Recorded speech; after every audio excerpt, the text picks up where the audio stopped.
Everyone, welcome back to our channel Bangaliyana. আজকে আমাদের recipe হলো পনির কাটলেট। পনির তো আমাদের বাড়িতে প্রায়ই আসে।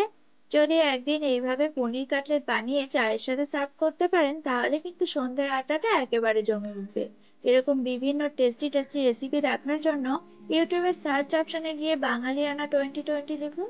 তারপর সাবস্ক্রাইব অপশনে গিয়ে অল অপশনটি সিলেক্ট করে বেল আইকনটি ক্লিক করে দিন। তাহলে সমস্ত রেসিপি, সমস্ত আপডেট সবার আগে আপনার কাছে পৌঁছে যাবে। প্রথমেই একটা ননস্টিক কড়াই আমি গরম করে নিয়েছি। তাতে দিয়ে দিচ্ছি 2 টেবিলস্পুন রিফাইন্ড অয়েল। তেলটা একটু গরম হয়ে যাওয়ার পর অ্যাড করে দিচ্ছি 2 টিস্পুন আদা কুচি, 3টে কাঁচা লঙ্কা কুচি। 2 মিনিট ফ্রাই করে নিচ্ছি।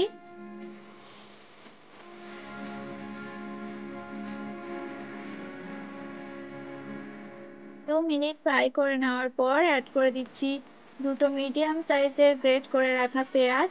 আমি এখানে সমস্ত ভেজিটেবলগুলোই গ্রেট করে ইউজ করছি। সামান্য ফ্রাই করে নেওয়ার পর অ্যাড করে দিলাম 2টো মিডিয়াম সাইজের গাজর আর একটা বড় সাইজের ক্যাপসিকাম, অবশ্যই গ্রেট করে।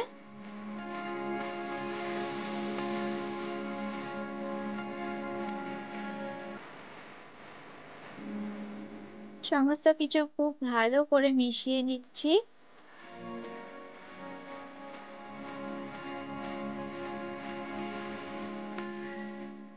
এবার টেস্ট অনুযায়ী খানিকটা নুন আমি অ্যাড করে দিলাম।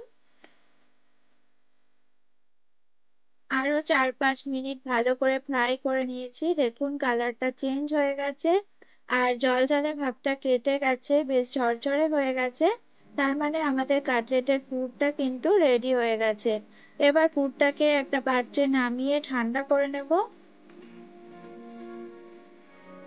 অন্যদিকে 2টো মিডিয়াম সাইজের আলু আমি বয়েল করে নিয়ে ভালো করে গ্রেট করে নিয়েছিলাম, সেটা অ্যাড করে দিলাম।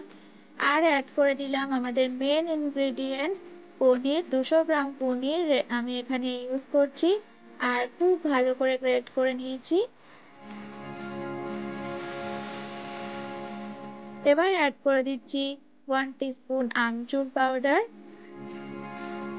দিয়ে দিচ্ছি 1/2 টিস্পুন চাট মশলা,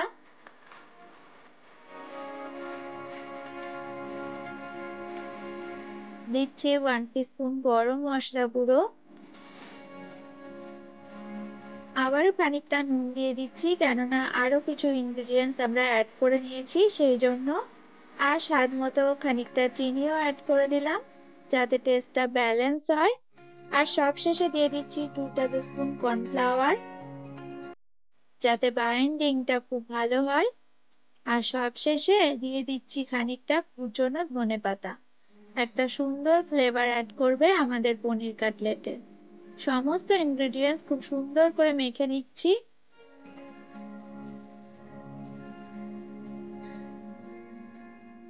আমাদের পুরটা তৈরি হয়ে গেছে। কাটলেটের শেপ দেওয়ার জন্য দেখুন এরকম ভাবে গোল করা যাচ্ছে, তার মানে একদম পুরটা রেডি হয়ে গেছে। এবার ব্যাটার তৈরি করে নিচ্ছি। একটা পাত্রে নিয়ে নিচ্ছি 5 টেবিলস্পুন বেসন, সাথে দিয়ে দিচ্ছি 2 টেবিলস্পুন কর্নফ্লাওয়ার আর সামান্য একটু নুন। এবার অল্প অল্প করে জল অ্যাড করে একটা মিডিয়াম থিকনেসের ব্যাটার আমরা তৈরি করে নিচ্ছি। ব্যাটারটা রেডি হয়ে গেছে। এবার পুরটাকে কাটলেটের শেপ দেওয়ার পালা। কাটলেট যেহেতু বেশ বড় সাইজের হয় তাই বেশ খানিকটা পুর আমি নিয়ে নিচ্ছি, সুন্দর করে গোল করে নিচ্ছি।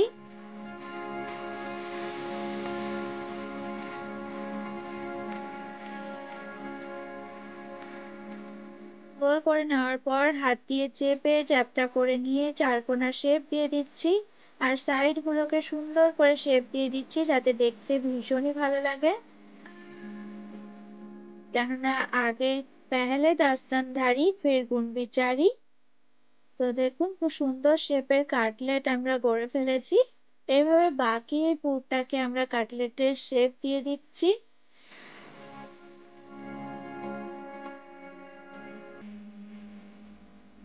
বাড়িতে হঠাৎ করে কোনো অতিথি চলে আসলে এরকম পনির কাটলেট বানিয়ে সার্ভ করতে পারেন। এখন তো শীতকাল চলে এসেছে, সমস্ত ভেজিটেবল আমাদের ঘরে তো থাকবেই, আর সাথে করে পনির তো থাকেই। তাই এইভাবে যদি চটজলদি পনির কাটলেট বানিয়ে আপনি সার্ভ করতে পারেন, অতিথিরা একেবারে খুশি হয়ে যাবে। আর এই পনির কাটলেট খেতে কিন্তু ভীষণই টেস্টি হয়।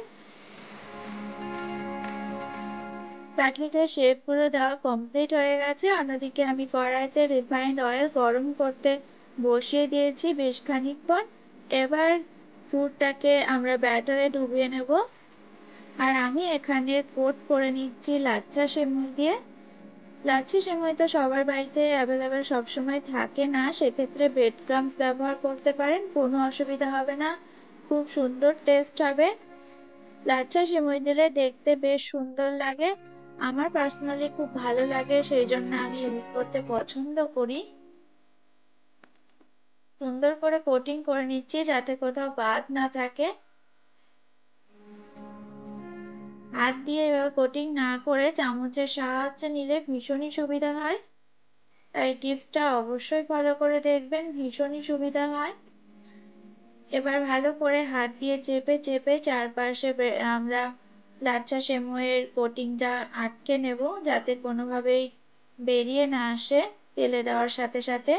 অন্যদিকে তেলটা গরম হয়ে গেছে, এবার কাটলেটগুলো আমরা ছেড়ে দিচ্ছি ফ্রাই করার জন্য। একেবারে ডুবো তেলে ডিপ ফ্রাই করে নেব, তবে হাই ফ্লেমে একদমই করব না, একদম লো টু মিডিয়াম ফ্লেমে আমরা পনির কাটলেটটা ফ্রাই করে নেব। যেহেতু পনির পুড়ে যাওয়ার টেন্ডেন্সি রয়েছে, তাই সুন্দর লালচে কালার চলে আসলেই তুলে নিতে হবে।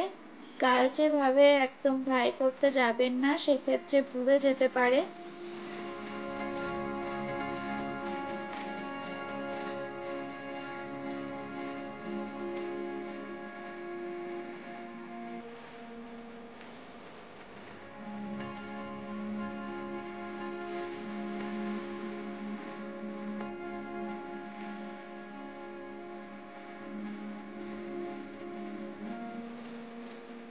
আমাদের ভীষণই টেস্টি পনির কাটলেট তো রেডি হয়ে গেছে। আপনাদের কেমন লাগলো অবশ্যই জানাবেন, বাড়িতে অবশ্যই একবার ট্রাই করবেন। আমাকে কমেন্ট করতে কিন্তু একদমই ভুলবেন না।